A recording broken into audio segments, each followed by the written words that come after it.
Boa noite, pessoal, tudo bem? Vamos lá, mais um dia, mais uma live. Hoje vou apresentar para vocês um método de estudos, é muito utilizado, mas é um método que você faz duas coisas ao mesmo tempo. Isso acaba ajudando bastante, tá? Principalmente aqui na sua preparação para a primeira fase da OAB. Já peço para você deixar o seu joinha, coloca o seu comentário aí. E pessoal, se você quiser baixar o material, tem um material específico dessa live, tá? Tá aqui, ó, www.mapadodireito.com.br/plataforma. É só você entrar lá, faz um cadastro. Nessa plataforma você tem acesso a diversos materiais, inclusive você vai poder participar do projeto de extensão onde eu te ensino a fazer as petições da segunda fase do OAB completamente gratuito, tá bom? É só entrar aí e fazer o seu cadastro. Bom, então hoje eu preparei para vocês o seguinte material. Método de estudos 2 em 1 para a primeira fase da OAB. Aqui tem todos os meus contatos, tá bom? Qualquer dúvida, pessoal, pode mandar um e-mail, nos siga aí nas nossas redes sociais. E basicamente o que eu quero falar para vocês hoje é o seguinte: muita gente estuda respondendo questões, certo? Isso é ótimo.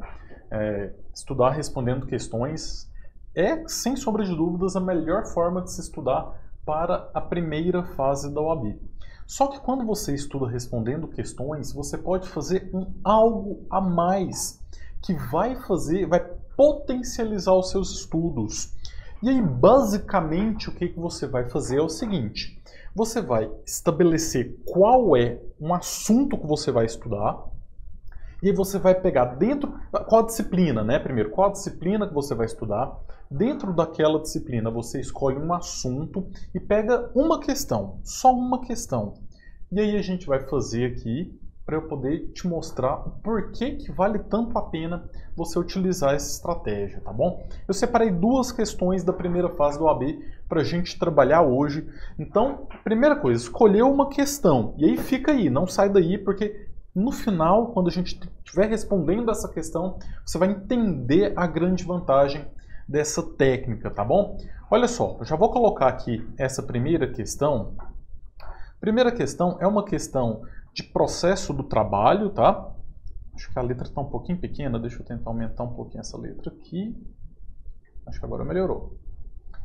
Olha só, vamos começar primeiro dando aquela primeira lida na questão, certo? Essa questão é de 2020, do 31º exame, primeira fase, questão de processo do trabalho. Ela fala o seguinte: Heloísa era empregada doméstica e ajuizou em julho de 2019 ação contra a sua ex-empregadora, Selma Reis.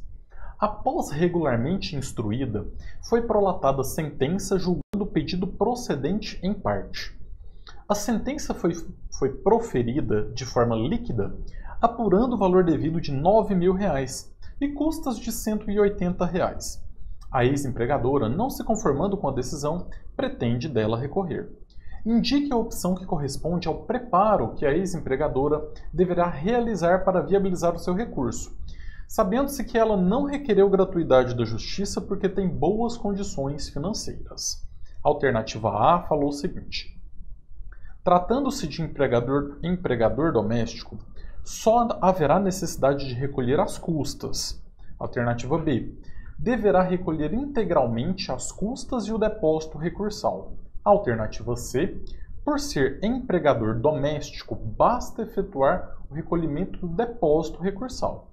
E alternativa D: deverá recolher as custas integralmente e metade do depósito recursal. Bom, essa é a primeira coisa que você faz quando você vai responder uma questão da primeira fase do OAB, não lá na hora da prova, mas quando você estiver estudando. Dê uma lida rápida só para você saber do que se trata, e aí depois você vai ler novamente, marcando as palavrinhas mais importantes, tá? Aqui nesse caso a gente marcou empregada doméstica, era julho de 2019. Por que julho de 2019 aqui é importante? Porque a gente sabe que a reforma trabalhista entrou em vigor em novembro de 2017. Tá? Então, beleza, já tem um tempinho. Julho de 2019. A sentença foi proferida de forma líquida, apurando o valor devido de R$ 9.000 e custas de 180. Desculpa, a reforma trabalhista foi em 2019, não foi em 2017. devido de R$9.000 e custas de R$180. A ex-empregadora, não se conformando com a decisão, pretende dela recorrer.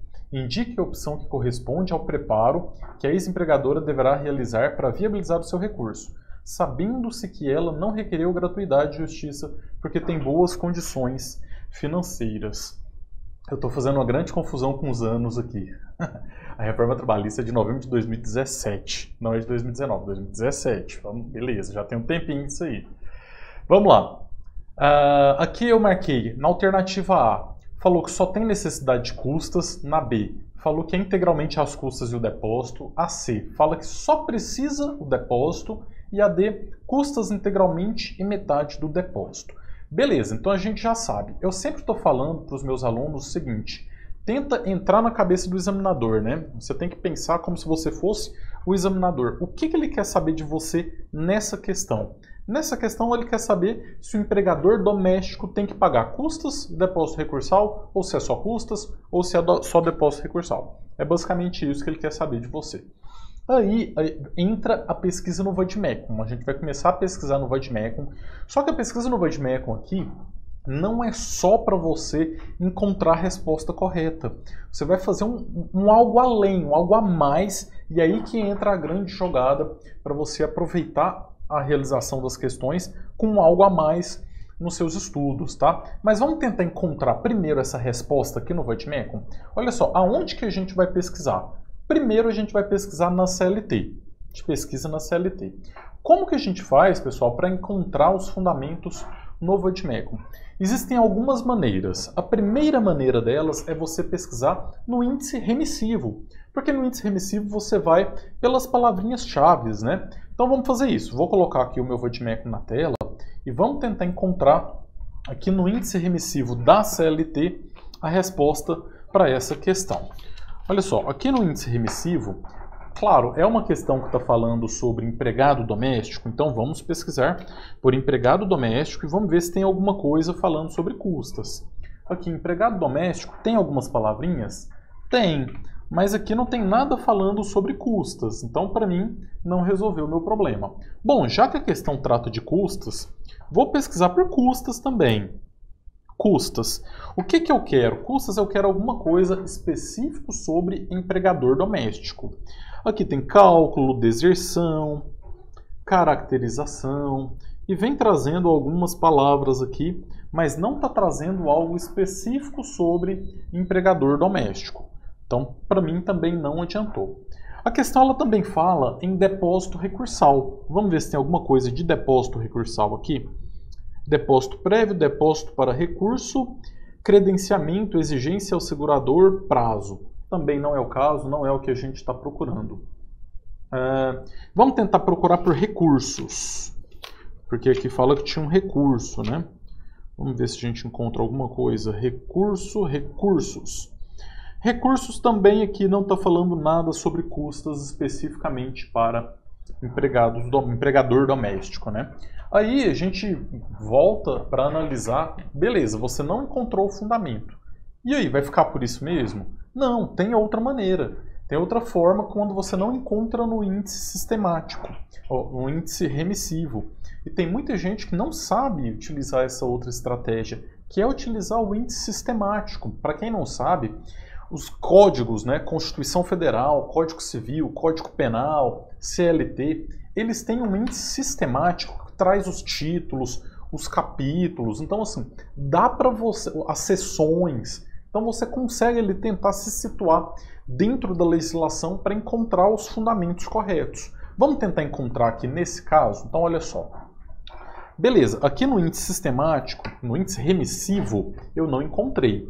Então a gente vai para o índice sistemático, geralmente está no comecinho, antes da legislação. Então aqui, o índice sistemático da CLT. O que a gente pode pesquisar aqui? Bom, a CLT ela é uma norma que ela tem característica mista, ou seja, ela tem regras de direito material e também tem regras de direito processual. Então, como eu quero é algo que está relacionado a custas, a recurso, né? Isso está bem claro para a gente que se trata de uma questão processual. Então, vou pesquisar aqui alguma coisa sobre processo do trabalho. Será que tem processo do trabalho? Olha só. Do processo judiciário do trabalho. Aqui a gente vê se tem alguma coisa relacionada ao que a gente está procurando, né? Quando a gente desce aqui, a gente já acha essa seção, ó, das custas e emolumentos. Está mandando a gente lá para o artigo 789 e 790b. Está lá na página 901. Vamos dar uma lida? Olha só.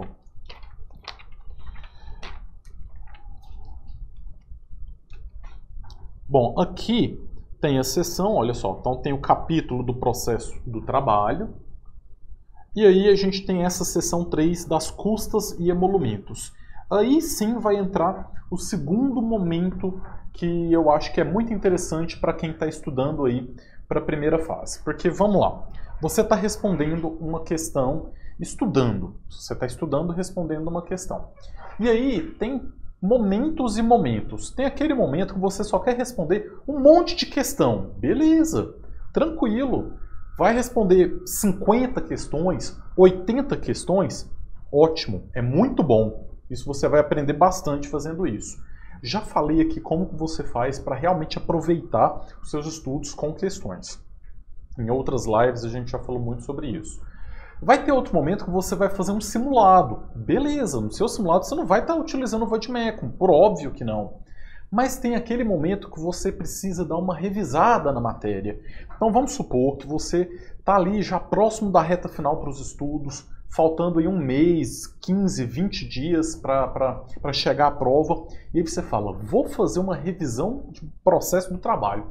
Vou tirar a manhã inteira, domingo de manhã, porque não tem nada melhor do que estudar processo do trabalho domingo de manhã, né? Eu amo processo do trabalho. Então você vai tirar o domingo de manhã para estudar processo do trabalho. E aí você fala, vou fazer uma revisão.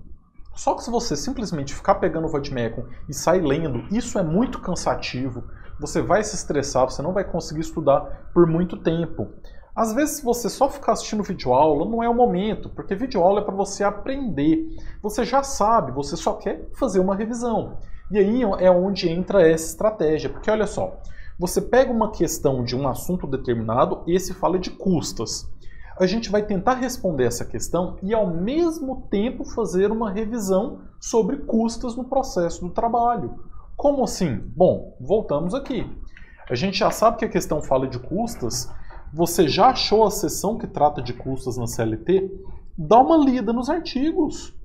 Lê o 789, vem lendo, aqui ele fala de custas na execução, sai lendo os artigos, vai entendendo com calma, vai marcando, vai sublinhando, aí você já faz uma grande revisão sobre custas. E olha o tanto, são poucos artigos. Começa no 789, aí ele tem o A e tem o B, 790. Tem o A e tem o B e acabou. Depois já é outra seção. Então são 5 artigos. Você dá uma lida nesses 5 artigos e isso já vai te ajudar demais, tá? Beleza, fazendo isso, naturalmente, você vai chegar no artigo 790A. Artigo 790A. 790A vai ser muito útil, tá? Para a gente conseguir encontrar aqui as respostas que a gente precisa, certo? Então vamos lá. 790A ele fala o seguinte: são isentos do pagamento de custas, além dos beneficiários da justiça gratuita, a União, Estados, Distrito Federal. 2. Ministério Público do Trabalho. A isenção prevista nesse artigo não alcança as entidades fiscalizadoras, papapá, papapá.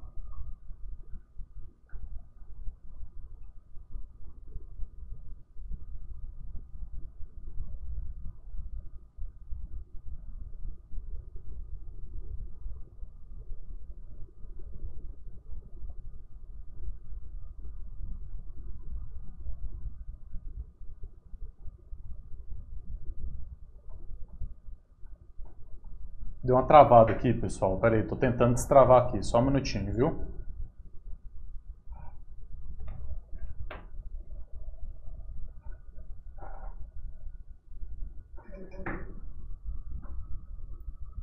Beleza, acho que agora deu certo. Deixa eu voltar aqui então, vamos lá. Então aqui, olha só, a gente está dando uma lida aqui nos artigos, a gente acha o 790A que fala quem é isento do pagamento, né? Então aqui já fica claro que quem que é isento do pagamento? Quem tem justiça gratuita. Então quem tem justiça gratuita vai ser isento. Além disso, União, Estados, Ministério Público.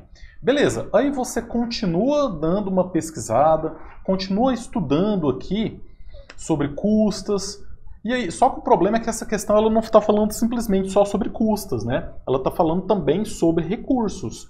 Então você pode voltar aqui, a gente volta no índice sistemático, a gente chega aqui no processo do trabalho e a gente vê aonde que estão os recursos aqui na CLT. Olha só.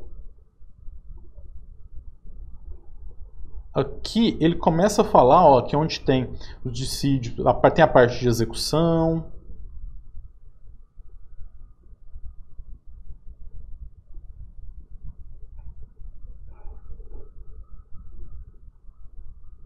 E aqui a gente chega no capítulo 6. Deixa eu ver se está dando para vocês verem.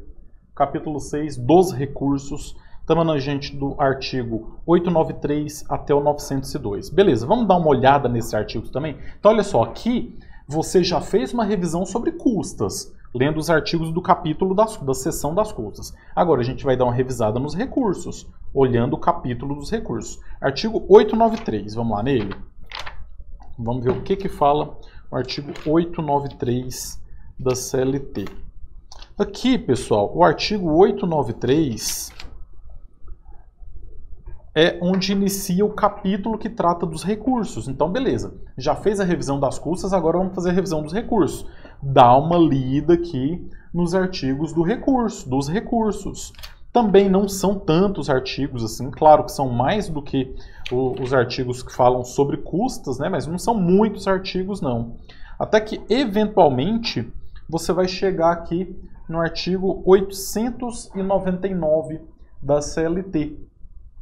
E aí o artigo 899 da CLT, ele está tratando aqui, ó, sobre interposição de recursos, você continua dando uma lida, até que você vai chegar aqui, ó, no parágrafo 9º, e ele fala: o valor do depósito recursal será reduzido pela metade para entidades sem fins lucrativos, empregadores domésticos, microempreendedores individuais, microempresas e empresas de pequeno porte. E o 10 fala que são isentos do depósito recursal, beneficiários de justiça gratuita, entidades filantrópicas, empresas em recuperação judicial. Então, olha só. Para poder responder uma questão, a gente já fez uma revisão sobre custas, fez uma revisão sobre recursos, e aí você vai estudando, você já deu uma estudada. Aqui você não tem que ter pressa para responder várias. Às vezes você vai pegar uma questão e vai ficar uma hora trabalhando nela. Por quê? Porque você está revisando e na reta final da preparação para a primeira fase do AB, as revisões são extremamente importantes. E é claro que você vai responder a questão. Então, os dois artigos que a gente encontrou, vamos dar uma olhada para a gente agora entender como que aplica isso nas questões. Olha só, o artigo 899 que a gente olhou aqui, fala que o depósito recursal vai ser reduzido pela metade para os empregadores domésticos. E aí aqui são isentos de pagamento das custas, é o 790, os beneficiários da justiça gratuita, né? Basicamente isso. Beleza, então vamos agora analisar as alternativas aqui para a gente ver como que a gente faz para responder isso. Alternativa A fala: tratando-se de empregador doméstico, só haverá necessidade de recolher custas. Ela é incorreta. Justamente porque, olha só, apesar de que o 790A não prevê isenção das custas para o empregador doméstico, o 899 fala que tem que ter o pagamento do depósito recursal pela metade. Então ela está incorreta. Deverá recolher integralmente custas e depósito, também está errada, porque o 899 fala que o depósito é pela metade. Por ser empregador doméstico, basta o depósito, não é, porque o 790, que é o que fala das custas, não dá isenção para o empregador. Custas integralmente, metade do depósito, é exatamente o que a gente precisa aqui. Então aqui já ficou claro para a gente que o objetivo não é só encontrar a resposta dessa questão, não é acertar a questão, é muito mais do que isso. Claro, responder questão, você vai pegar um caso concreto, isso já vai ser algo mais interessante, E aí você vai, para responder aquela questão, você vai estar fazendo as suas revisões. E aí você está fazendo duas coisas ao mesmo tempo. Mas vamos lá, vou colocar mais uma então. Essa foi uma de processo do trabalho. A gente tem mais uma outra questão, deixa eu colocar aqui, que é uma questão de constitucional. Vamos lá para uma questão. Deixa eu só ver se chegou alguma pergunta aqui antes disso. Olha só, deixa eu pegar aqui. A gente tem uma questão, o Gilvando Boaventura, boa noite, valeu, grande abraço. O Michael, pelo contato que o senhor tem com seus alunos, existe alguma atitude em comum em todo mundo que passa na OAB de primeira? Tem, Michael, tem sim. O que eu percebo é que aqueles que passam de primeira, geralmente, são aqueles que levaram a faculdade a sério, que estudaram desde o comecinho da faculdade. Não precisa ser aquele que estuda o dia inteiro, mas aquele aluno que desde o primeiro período da faculdade falou: eu tô aqui é para aprender, tô aqui é para estudar. E aí ele assistia às aulas, ele ia em todas as aulas, ele tirava as dúvidas com o professor, ele fazia todas as atividades. Entre os semestres ele revisava a matéria do semestre anterior. Esse é aquele aluno que geralmente passa de primeira, né? Então essa é a característica em comum que eu vejo realmente em quem passa de primeira, é essa. É aquele que desde o começo da faculdade ele estudou. Porque geralmente é aquele que deixa para começar a estudar lá no 9º, 10º período. Alguns passam de primeira, mas não é a regra não, é a exceção. A Eliane França: é liberado na segunda fase usar marcador da editora, inclusive na legislação avulsa? Sim, Eliane, é sim liberado, tá? O que são os marcadores? Eu tô sem aqui, mas deixa eu mostrar aqui nesse vademecum. Olha só, um vademecum sem marcador, ele simplesmente, aqui na lateral dele, você não sabe o que é CLT, você não sabe o que é direito, Código Civil, então fica mais difícil de você conseguir encontrar. Os separadores, justamente, é aquele negocinho que vem no lado aqui, deixa eu ver, acho que tem um outro vademecum ali, vou pegar um outro vademecum que tem ali para mostrar para vocês o que esses separadores. É permitido utilizar? Tranquilamente. Olha só, esse outro aqui, ele está com os marcadores. Então olha aqui, se eu quero, por exemplo, ir para a lei do FGTS, ele está marcado, simplesmente eu puxo aqui, eu já abro a lei do FGTS. Então esses marcadores aqui, pode ser utilizado? Pode, tranquilamente. Só que tem que ser marcadores impressos por editoras. Você não pode pegar post-it e sair pregando no seu vademecum. Pode utilizar quantos quiser. Se for impresso por editora, tranquilo, não tem problema nenhum, pode usar, tá bom? E temos uma pergunta do Gilton FC. Se a resposta não estiver no vademecum e for com base em jurisprudência, como que eu fundamento isso na prova? Gilton, imagino que você esteja falando sobre a segunda fase da OAB. A jurisprudência, claro, não tem no vademecum, não pode ter no vademecum. Só que a jurisprudência, aquela básica dos tribunais de segundo grau, não é cobrada, tá? O que é cobrado na segunda fase do OAB são as jurisprudências pacificadas e consolidadas. O que são as consolidadas? São aquelas que se transformaram em súmulas. Súmulas, orientações jurisprudenciais, precedentes normativos. Esses podem cair e podem estar no seu vademecum. O grande problema é o entendimento pacificado dos tribunais que não pode ter no vademecum e pode cair. Por exemplo, o STF ele decide um tema em repercussão geral sobre abuso de autoridade, por exemplo. Isso pode cair na prova na segunda fase? Pode. Tem no vademecum? Não tem. Então você vai ter que ter dado uma estudada nisso. Então por isso que quem está estudando para a segunda fase tem que estar atento às principais decisões dos tribunais superiores, tá? Então quem vai fazer direito do trabalho tem que ficar ligado no TST. Quem vai fazer direito civil, tributário, administrativo, empresarial, tem que ficar ligado no STJ, o penal também. Quem vai fazer constitucional, principalmente, tem que ficar muito ligado no STF, porque não tem o que fazer. Realmente você não vai ter isso lá no seu material, tá bom? Beleza. Então, continuando aqui, vamos passar agora para uma questão de direito constitucional. Vamos dar uma lida nela? Ela fala o seguinte: Bento ficou surpreso ao ler em um jornal de grande circulação que um cidadão americano adquiriu fortuna ao encontrar petróleo em sua propriedade, situada no estado do Texas. Acresça-se que um amigo, com formação na área de geologia, tinha informado que as imensas propriedades de Bento possuíam rochas sedimentares normalmente presentes em regiões petrolíferas. Antes de pedir um aprofundado estudo geológico do terreno, Bento buscou um advogado especialista na matéria, a fim de saber sobre possíveis direitos econômicos que lhe caberiam como resultado da extração do petróleo em sua propriedade.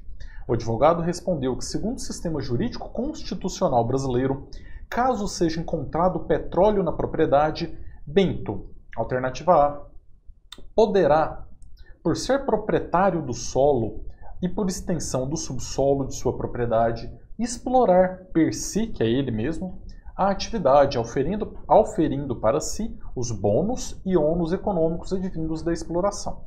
Alternativa B, receberá indenização justa e prévia pela desapropriação do terreno em que se encontra jazida, mas não terá direito a qualquer participação nos resultados econômicos provenientes da atividade. Alternativa C, terá assegurada, nos termos estabelecidos pela via legislativa ordinária, participação nos resultados econômicos decorrentes da exploração da referida atividade em sua propriedade.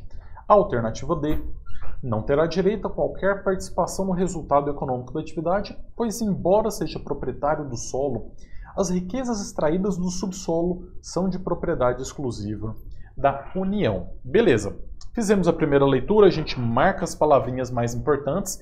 Então, questão de direito constitucional, está falando sobre a exploração da atividade econômica, então a gente vai fazer uma revisão sobre isso. Beleza. Palavrinhas importantes aqui nesse enunciado. O Bento quer encontrar... Não, ele ficou sabendo que alguém encontrou petróleo na propriedade e ele quer saber os possíveis direitos econômicos da extração de petróleo da sua propriedade. A alternativa A fala que ele poderá explorar sozinho, recebendo para ele mesmo os bônus e ônus. A alternativa B fala que ele vai receber uma indenização e não terá direito na participação. A C fala que ele vai ter participação nos resultados. E a D fala que ele não vai ter direito a qualquer participação. Beleza. Então a gente já anotou isso. Qual que é o próximo passo? O que o examinador quer de mim nessa questão? Ele quer saber se o Pedro vai ter direito, algum tipo de direito, se ele encontrar petróleo na propriedade dele. Basicamente isso. Como que a gente vai fazer para encontrar isso no vade-mecum? O que a gente vai ter que revisar no vade-mecum? Bom, a gente vai pesquisar na Constituição Federal e separei algumas palavrinhas aqui para a gente conseguir pesquisar. Vamos lá. Vou colocar aqui, vamos dar uma pesquisada, obviamente, em direito na Constituição Federal, por se tratar de uma questão de direito constitucional. Vamos pesquisar por petróleo. É muito específico, né? Vamos ver, petróleo, tem petróleo aqui, vamos ver quais são as palavrinhas que ele trouxe como petróleo para a gente. Combustíveis, gás natural, exploração, participação dos estados, pesquisa.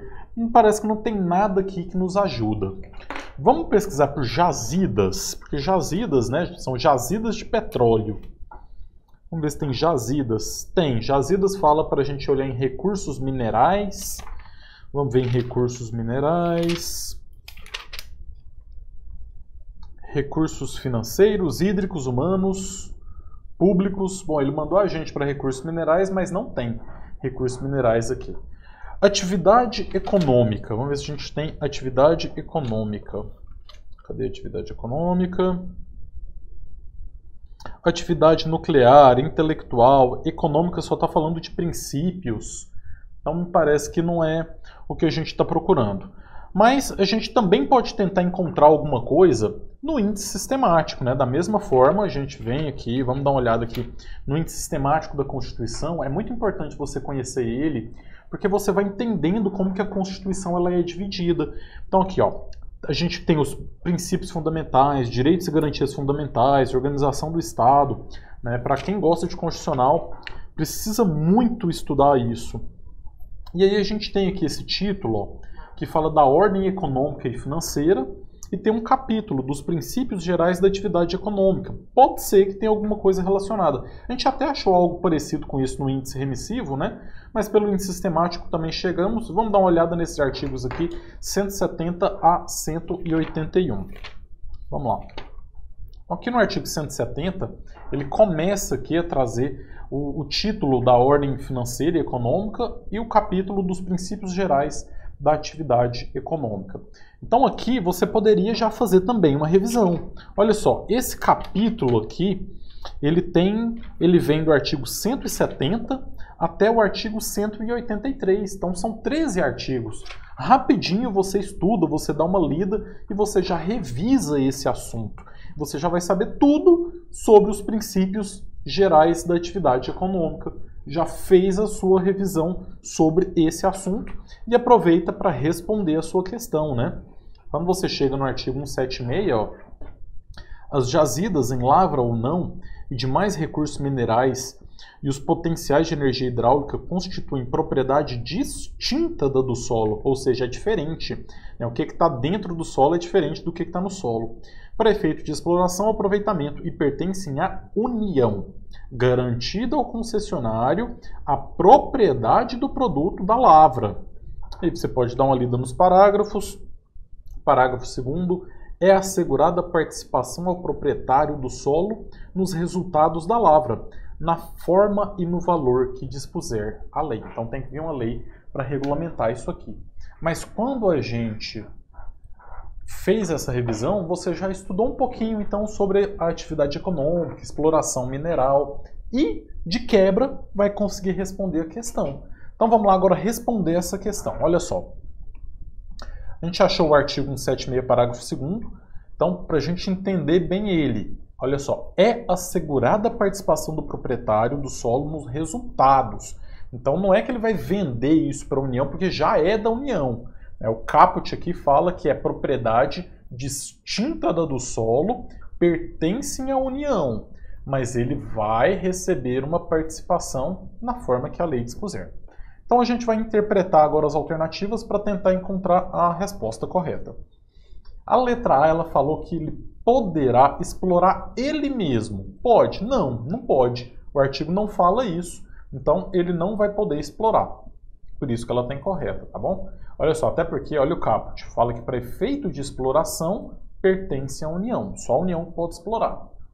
A alternativa B fala que ele vai receber uma indenização justa e prévia pela desapropriação do terreno. Nada disso. O artigo não está falando que ele vai ser indenizado previamente, que vai ter indenização e desapropriação. Nada disso.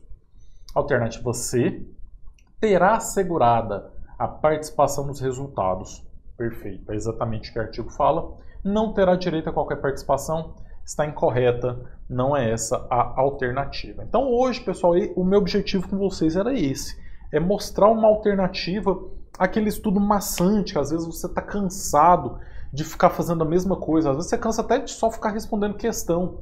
Então você vai unir a resposta da questão com a revisão no próprio Vademecum. São duas atividades distintas que elas acabam se completando aí, tá bom? Deixa eu ver aqui, acho que chegou mais pergunta. Boa noite, Regiane. Boa noite, valeu, Regiane. O Gel Araújo, boa noite, um abraço para vocês aí. Wesley, grande abraço. Muito obrigado, viu, pessoal, pela participação de vocês aí. Foi muito bom estar aqui com vocês. Mais uma vez, eu falo para vocês cadastrar aqui na plataforma. A gente está com um projeto muito legal, muito bacana. E quem participar desse projeto vai concorrer a 15 Vademecums 2021 da editora Verbo Jurídico. Então é só entrar lá e cadastrar, é totalmente gratuito. Espero ver vocês na próxima aula que a gente vai ter desse projeto, tá bom? Valeu, um grande abraço, boa noite a todos. E vem comigo traçar o mapa da sua aprovação na OAB.